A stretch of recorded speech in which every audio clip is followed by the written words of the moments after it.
तो इस खबर पर हमारी नजर आगे भी बनी रहेगी, लेकिन फिलहाल हम रुख करते हैं हमारे खास कार्यक्रम जीएसटी की पाठशाला का।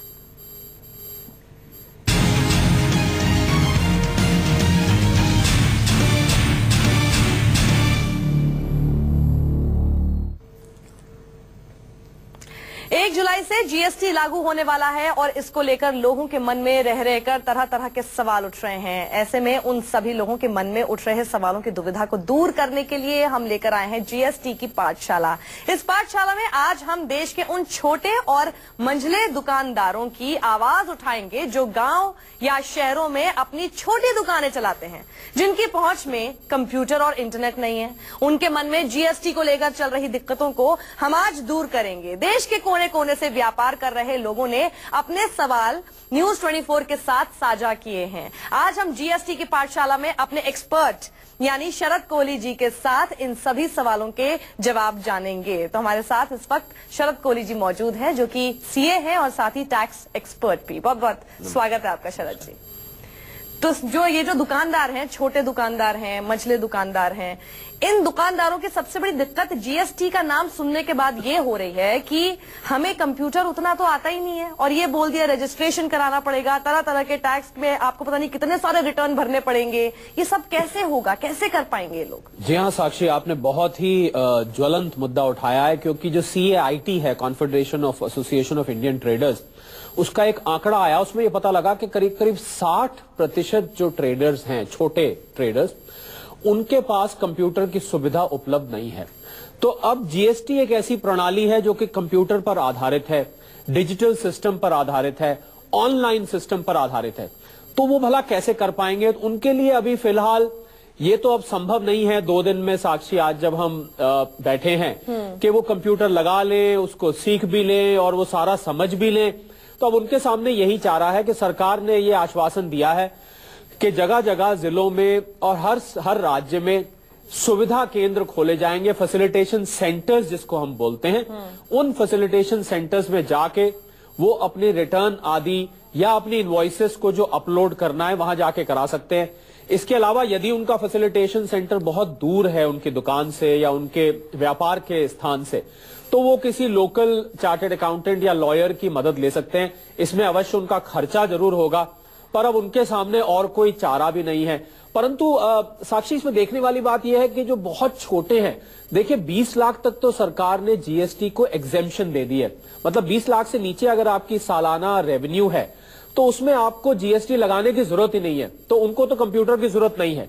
पर अगर 20 लाख से ज्यादा है तब मैंने जो बातें बताई ये उन पर लागू होती है। ठीक है, हमारे साथ लखनऊ से मुनीर आलम है जो आपसे सवाल करना चाहते हैं। पूछे मुनीर। मेरी एक छोटी सी किराने की दुकान है, मुझे जीएसटी को लेकर के क्या तैयारी करनी होगी, मेरी समझ में नहीं आ रहा है।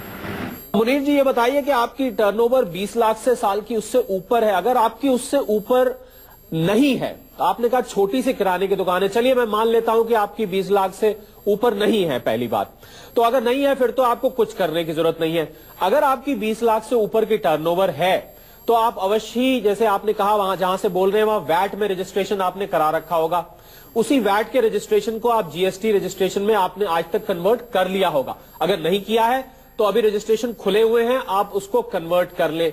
आपको उसके बदले में प्रोविजनल आईडी मिल जाएगा और आप अपने ग्राहकों से जीएसटी चार्ज करना शुरू कर दें। अब आपके यहाँ कंप्यूटर नहीं है, जैसा कि मैंने अभी बताया कि आप जो नजदीक का जीएसटी सुविधा केंद्र है, जो जीएसटी का फैसिलिटेशन सेंटर है, वहां जाकर अपने रिटर्न भरवाएं। अन्यथा आपके कोई टैक्स एडवाइजर हैं, आप उनकी भी मदद ले सकते हैं। दिल्ली से उदय शर्मा भी सवाल लेकर आए हैं।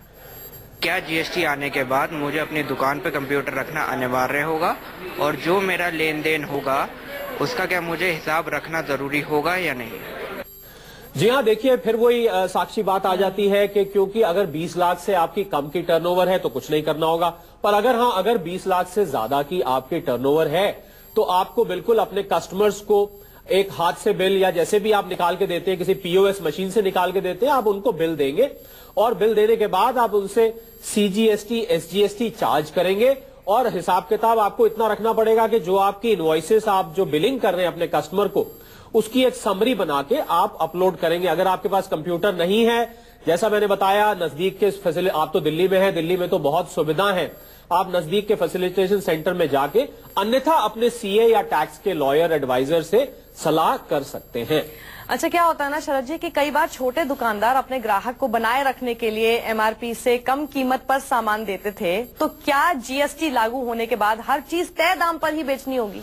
नहीं, ऐसा साक्षी नहीं है, बल्कि आपको हैरानी होगी ये सुन के कि अब जीएसटी के आने से थोड़ी सी असमंजस की स्थिति बनी हुई है। असमंजस की स्थिति ये बनी हुई है कि ये नहीं पता लग पा रहा कि किस चीज का रेट बढ़ जाएगा, किस चीज का घट जाएगा। ऐसा नहीं है कि पता नहीं लग पा रहा, मेरे कहने का मतलब यह है कि रेट तो फिक्स हो गए हैं सब चीजों के, जो जीएसटी के अलग अलग रेट्स आए हैं, परंतु ये नहीं पता लग पा रहा कि उसमें जो इनपुट टैक्स क्रेडिट जो मिलेगा उसका फायदा कितना मिल पाएगा।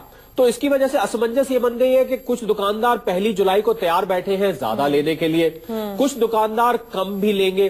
तो ये जरूरी नहीं है कि अब आगे डिस्काउंट नहीं मिलेगा, बाकायदा डिस्काउंट मिल सकता है। देखिए, ग्राहक पहले है, जीएसटी बाद में है। ग्राहक होगा तो जीएसटी होगा ना, अगर ग्राहक ही नहीं रहेंगे तो जीएसटी चार्ज करके क्या करना है उन्होंने। तो डिस्काउंट मुझे लगता है बना रहेगा, थोड़ी सा टाइम लगेगा समझने में कि कीमत कहां जाके ठहर रही है इसकी, पर कीमत बढ़ने की उम्मीद मुझे बहुत कम नजर आ रही है। बहुत कम नजर आ रही है। चलिए, ये तो एक अच्छी बात आपने बताई है। दिल्ली से कमल हमारे साथ हैं, कमल भी अपना सवाल करना चाहते हैं।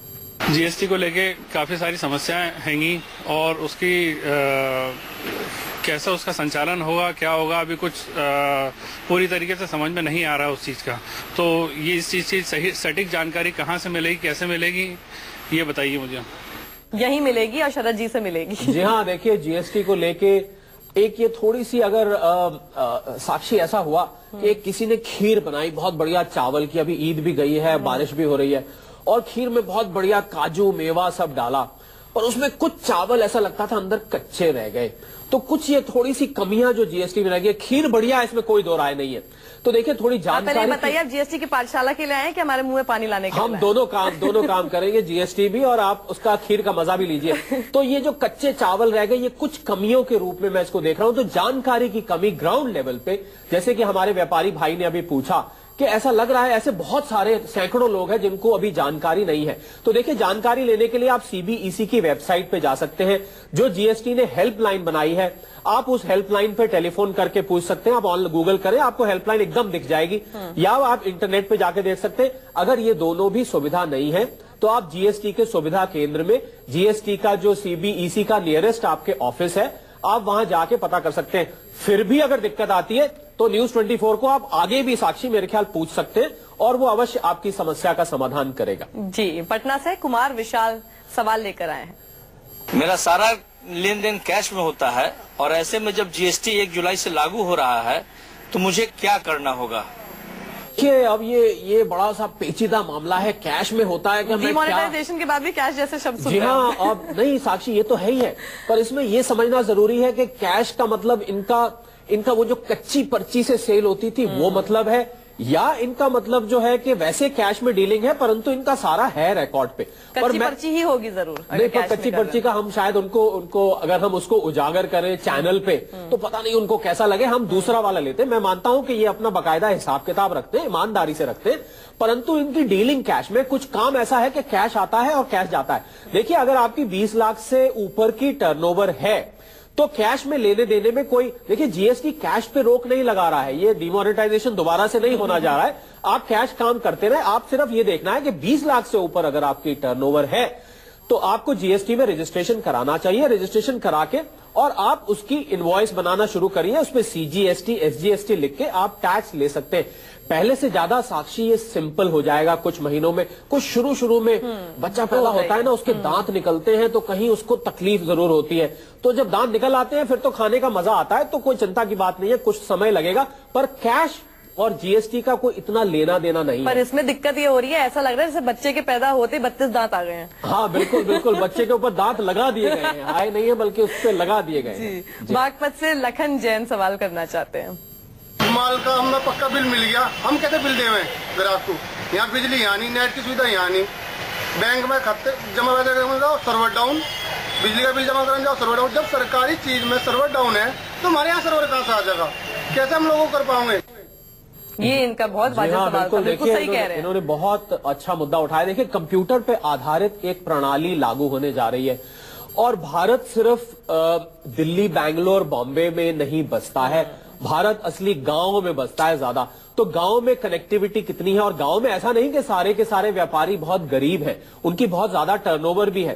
तो अब उन लोगों को अगर कंप्यूटर सर्वर्स डाउन रहेंगे, हम आपकी समस्या से पूरी तरह से सहमत हैं, आपके विचारों से सहमत हैं, और ये बात इस कार्यक्रम के माध्यम से अगर सरकार के नुमाइंदे साक्षी देख रहे हैं तो वो इस पे तवज्जो दें, इस पे ध्यान दें कि कम से कम अपने सर्वर को आप कंप्यूटर बेस्ड प्रणाली लगाने जा रहे हैं, अपने सर्वर्स को दुरुस्त रखिए जिससे कि किसी को लॉग इन करने में दिक्कत नहीं हो, वरना सारा का सारा जीएसटी सिस्टम ठप हो ये जाने तो हमने का। डिमोनेटाइजेशन के वक्त भी देखा था, सर्वर नहीं चलते थे, पेटीएम से बोल रहे थे पेमेंट करने के लिए, तो बड़ा मुश्किल हो रहा था तब भी। जी हाँ, दिक्कत तो हो रही थी, पर अब क्या, ये तो सरकार की ठीक करने की बात है। काश आप और हम मिलकर कुछ कर सकते हैं। लेकिन सवाल इनका बहुत अच्छा था। जयपुर से दीपक अग्रवाल भी एक सवाल करना चाहते हैं।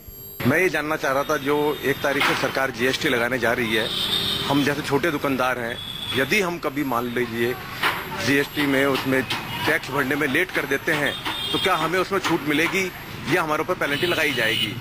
बस एक छोटा सा सवाल ही है आपसे बस। देखिए, आप जयपुर से बोल रहे हैं, आपने कहा मैं आप छोटे दुकानदार हैं। अब साक्षी, ये छोटे दुकानदार की ना परिभाषा ये बड़ी कंफ्यूजिंग है, मुझे बार बार इसीलिए बोलनी पड़ रही है, पर हम जरूर इनको देखिए। अगर 20 लाख से आपकी कम की टर्नओवर है तब तो आप निश्चिंत हो जाइए, आपको ना रजिस्ट्रेशन लेना है और ना ही रिटर्न भरने का, ना रहेगा बांस ना बजेगी बांसुरी, आपको जरूरत ही नहीं है लेने की। परंतु अगर 20 लाख से ज्यादा है और अगर आप देरी हो जाती है, साक्षी ऐसा माना जा रहा है कि इसका जो है ना, पहले के 2 महीने तो रिटर्न भरने के लिए ज्यादा समय दे ही दिया गया है, सरकार ने खुद ही दे दिया है। उसके बाद भी साक्षी, मैं इसको ऑफिशियली तो नहीं कहूंगा पर दबे शब्दों में ये कहूंगा कि ऐसा सुनने में आया कि सरकार शायद थोड़ा सा सॉफ्ट लॉन्च इसका करे, शुरू में बहुत ज्यादा हार्श ना हो, बहुत ज्यादा सख्ती ना की जाए, क्योंकि ये आप भी सीख रहे हैं, सरकार भी सीख रही है, लोग भी सीख रहे हैं, व्यापारी भी सीख रहे हैं। तो जब जो शुरू का 2, 4, 5, 6 महीने का पीरियड जो सीखने का होगा तो शायद इतनी सख्ती ना, पर हाँ कानून की दृष्टि से इनको पता होना चाहिए, अगर आप रिटर्न डिले करते हैं तो 100 से 500 रुपए रोज की उसमें पेनल्टी। प्रार्थना ये रहेगी कि कोशिश करें कि डिले ना हो, पर थोड़ी बहुत अगर हो भी जाती है तो मुझे कोई इतनी बहुत चिंता की बात फिलहाल नजर नहीं आ रही है। लेकिन क्या 5-10 रुपए की छोटी कीमत के सामान का बिल भी ग्राहकों को देना होगा क्या? देखिए, अगर वो जीएसटी में कवर्ड है, अगर उसकी 20 लाख रुपए से ऊपर की टर्नओवर है और उसको जीएसटी चार्ज करना बनता है, तो उसमें कीमत साक्षी कोई मायने नहीं रखती है।